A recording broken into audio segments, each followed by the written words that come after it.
मध्य प्रदेश का वो एक एग्जाम्पल दे रहे हैं। आप एक कॉलेज का प्रिंसिपल जो है उसको क्यों सस्पेंड कर दिया गया? उसने क्लासरूम में सिर्फ इतनी बात कही कि देश संविधान से चलेगा, किसी धार्मिक जो है टेक्स्ट से नहीं चलेगा। तो अगर पढ़ना है तो देश का संविधान पढ़ो। इतने बात पे जो है एक विद्यार्थी परिषद से जुड़े हुए कुछ विद्यार्थियों ने कंप्लेन किया, उसके बाद जो उस प्रिंसिपल को सस्पेंड कर दिया गया। वो प्रिंसिपल कोर्ट की लड़ाई लड़ करके दोबारा रीइंस्टेट हुआ है। तो ये ऐसी कोई बात हम लोग नहीं कह रहे हैं जिसका जो है सच्चाई से वास्ता ना हो। ये आज की परिस्थिति है। जो लोग भी सत्ता में बैठे हुए लोगों का विरोध करते हैं, सवाल उठाते हैं, उनके ऊपर तमाम तरह की कार्रवाई की जाती है, और जो सत्ता के साथ नतमस्तक होते हैं उनको तमाम तरीके का रिवार्ड दिया जाता है। नेता प्रतिपक्ष राहुल गांधी जी लगातार दलित, पिछड़े, आदिवासी, अति पिछड़े और अल्पसंख्यक वर्ग के जो विद्यार्थी हैं, जो शिक्षक हैं, जो कर्मचारी हैं, उससे लगातार मिल रहे हैं। ये एक दिन की बात नहीं है। कई मीटिंगों के बाद, और पिछले दिनों जब वो बिहार गए थे दरभंगा के वेलफेयर हॉस्टल में, डॉक्टर अम्बेडकर हॉस्टल में, उसी वक्त कांग्रेस के अन्य कार्यकर्ता और नेता भी बिहार के लगभग सभी हॉस्टल को विजिट कर रहे थे। उस दौरान जो चीज़ें निकल कर के सामने आई उसमें दो सबसे महत्वपूर्ण विषय है। पहला ये है कि इन वर्ग के जो विद्यार्थी हैं वो आकर के कहते हैं कि हमको हमारा स्कॉलरशिप टाइम पे नहीं मिलता है, और जैसा कि हमारे साथी ने आपको बताया कि स्कॉलरशिप को अप्लाई करने की जो टोटल संख्या थी उसमें लगातार गिरावट आ रही है। और ये गिरावट क्यों आ रही है? क्योंकि टाइम पे पैसा नहीं मिलता है और प्रोसेस को एक पनिशमेंट की तरह बना दिया गया है। नतीजा ये है कि लोग अपने अधिकार पाना ही नहीं चाहते हैं क्योंकि उनको अधिकार मिलता ही नहीं है।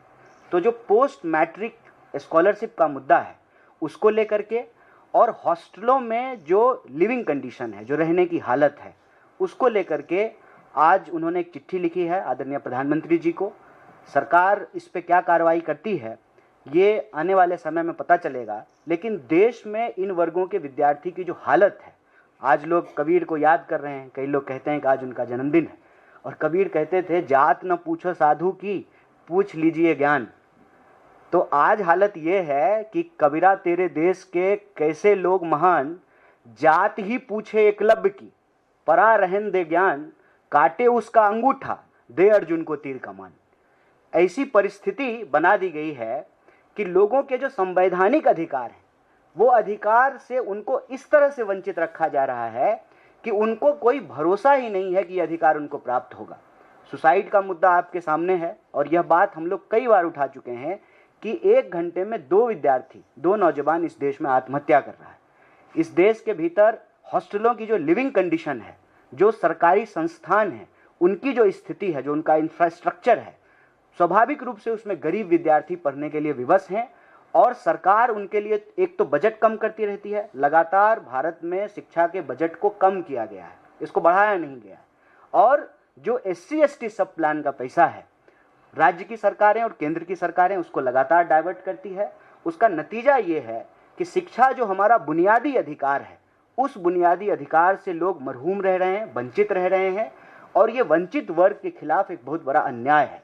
इस अन्याय के खिलाफ न्याय योद्धा राहुल गांधी जी ने जो प्रश्न उठाया है उसको लेकर के आने वाले दिनों में हम देश के सभी न्याय पसंद, अमन पसंद, संविधान और इस देश के तिरंगे में भरोसा करने वाले लोगों से ये अपील करते हैं कि आप अपने समाज के, अपने क्षेत्र के, अपने राज्य के जो विद्यार्थी हैं, खास करके दलित, आदिवासी, पिछड़े, अति पिछड़े और अल्पसंख्यक वर्ग के जो विद्यार्थी हैं, उनके पढ़ने के अधिकार को, उनके रहने के अधिकार को, उनकी जो स्थिति है उसका जो है आप मुआयना कीजिए। आपको पता चलेगा कि वो बहुत बुरी हालत में रह रहे हैं।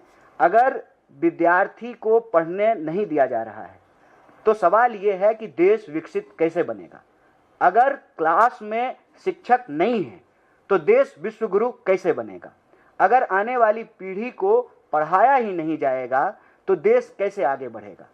तमाम लोगों ने ये कहा है कि शिक्षा ट्रांसफॉर्मेशन का सबसे मजबूत टूल होता है। देश की शिक्षा व्यवस्था की यदि ऐसी हालत है तो हम देशवासियों के लिए ये चिंता का विषय है। हम यहाँ से, इस मंच से तमाम देशवासियों से अपील करते हैं कि आने वाले दिनों में संविधान लीडरशिप प्रोग्राम के तहत, जो कि वाइट टी शर्ट अभियान का एक पहल है, हम आप सब लोगों से अपील करते हैं कि आप इससे जुड़िए और 100 दिनों के भीतर हम देश के जितने भी दलित, आदिवासी, पिछड़े, अति पिछड़े और माइनॉरिटी हॉस्टल्स हैं, उस हॉस्टल का हम ऑडिट करेंगे। और सिर्फ हम अपने जो हमारे जन संगठन हैं उसकी पहल नहीं है ये अभियान, ये पहल देश का अभियान होना चाहिए, क्योंकि ये देश के भविष्य का सवाल है। विद्यार्थी देश का बुनियाद होते हैं। जब तक हमारी शिक्षा व्यवस्था अच्छी नहीं होगी, हमारा देश भी जो है विकसित और बेहतर नहीं हो सकता है।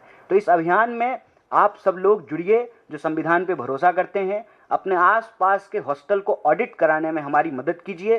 100 दिनों के भीतर हम देश के सभी हॉस्टल को विजिट करेंगे और वहाँ का जो लिविंग कंडीशन है, उसकी स्थिति जो है उसको उजागर करेंगे, देश के सामने उसको लेकर के आएंगे। तो हमारा सबसे पहला जो पहल है ये संविधान लीडरशिप प्रोग्राम का, कि पूरे देश के हॉस्टलों का ऑडिट किया जाएगा।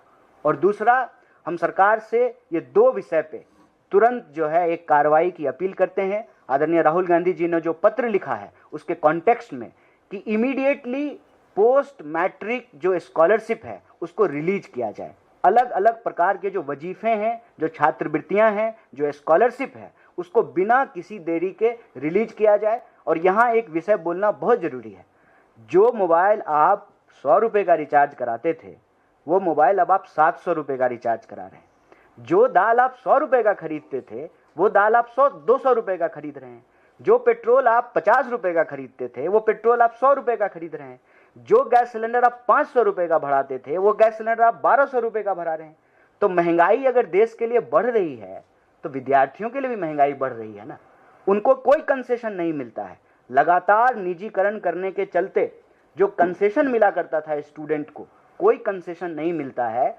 तो जो ये महंगाई लगातार बढ़ रही है, इस कॉन्टेक्स्ट में छात्रवृत्ति की जो राशि है उसको भी बढ़ाना चाहिए, क्योंकि महंगाई का शिकार विद्यार्थी भी होता है। आप समय पे स्कॉलरशिप जो तय किया गया है उसको दीजिए, उसको वक्त के अनुसार महंगाई से जोड़ करके, इन्फ्लेशन से उसको जोड़ करके उसकी राशि को बढ़ाइए। और दूसरा, जो SC ST सब प्लान का पैसा है उसको बिना डाइवर्ट किए हुए देश के जो पिछड़े वर्ग के विद्यार्थी हैं, जो गरीब विद्यार्थी हैं, जो दलित, आदिवासी हैं, जो माइनॉरिटी वर्ग के जो हॉस्टल्स हैं, उसके लिविंग कंडीशन को बेहतर कीजिए।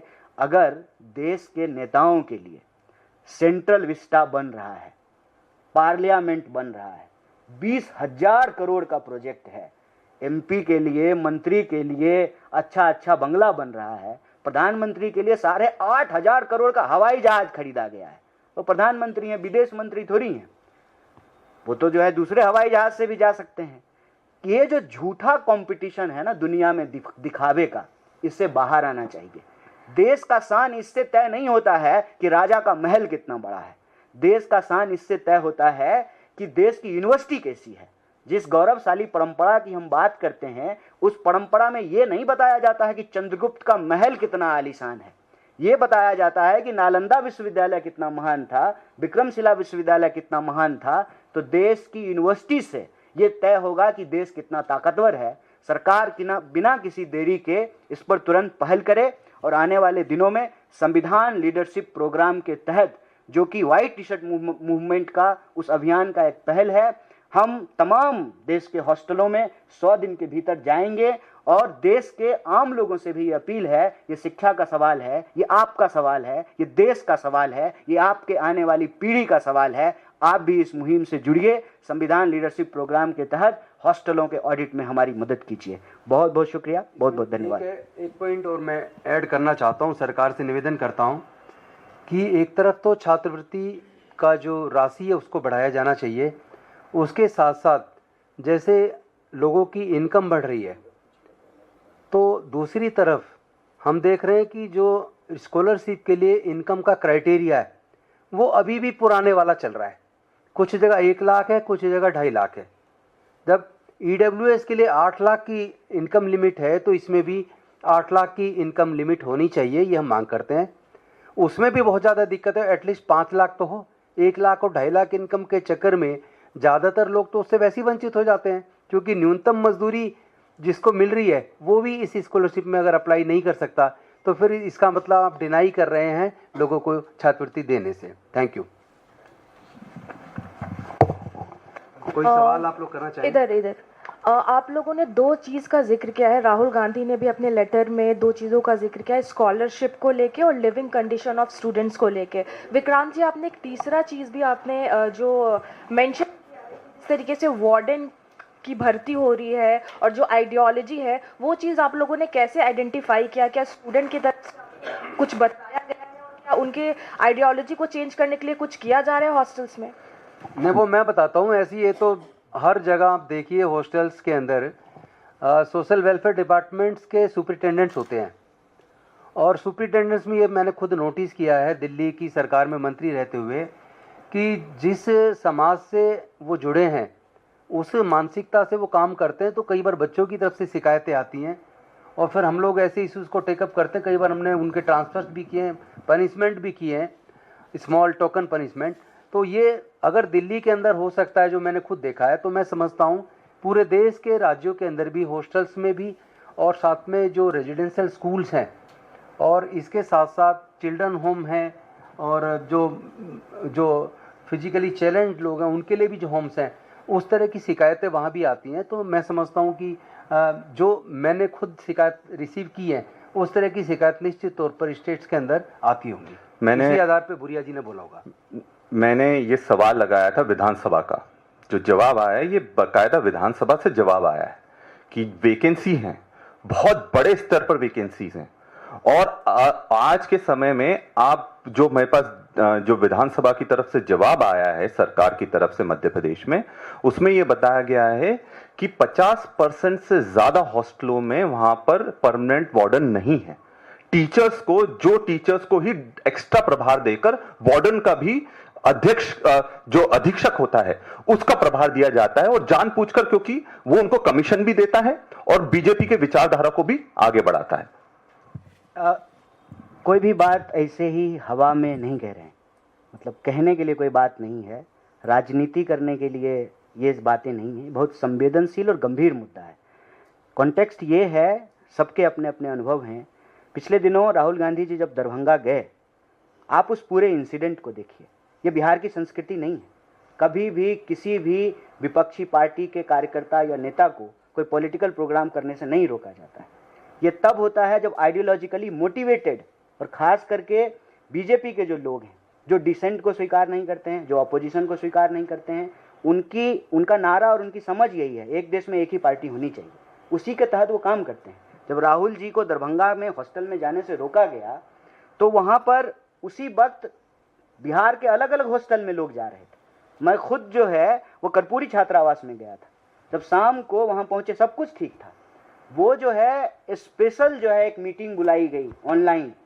सारे जो है warden, quote end quote warden, उनको जो है आदेश दिया गया कि हॉस्टल में किसी को नहीं घुसने देना है। उसके बाद विद्यार्थी जो है बाहर आ गए, हॉस्टल के बाहर मीटिंगें हुई और वार्डन वहाँ मौजूद थी। वो जो है गेट बंद कर दी। विद्यार्थियों को, क्या वो कैदखाना है, क्या वो जेल है? इस देश में क्या विद्यार्थियों को किसी और व्यक्ति से जो है, मैं खुद हॉस्टल में रहा हूँ, क्या उनका मिलने का अधिकार नहीं है? तो ये आइडियोलॉजिकली मोटिवेटेड लोग हैं और उनको ऐसा करने के लिए कहा जाता है। अगर वो ऐसा नहीं करते हैं तो फिर उनको प्रताड़ित किया जाता है। और मध्य प्रदेश का वो एक एग्जाम्पल दे रहे हैं। आप एक कॉलेज का प्रिंसिपल जो है उसको क्यों सस्पेंड कर दिया गया?